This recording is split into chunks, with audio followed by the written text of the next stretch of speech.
Tandaan niyo to kapag naka-encounter kayo ng mga ganitong grammar items. The mall blank at 10 a.m. Open, opens, will open. Eliminate na natin agad yung open kasi mali yung subject-verb agreement. So, opens or will open. Baka may magsagot ng will open kasi magbubukas yung mall ng 10 a.m.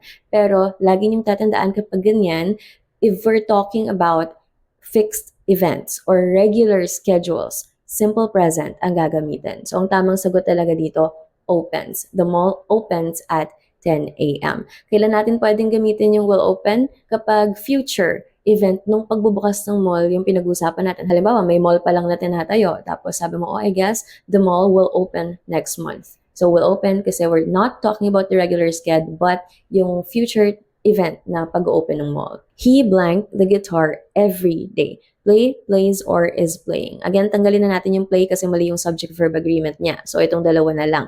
Ang keyword natin dyan, yung every. Tandaan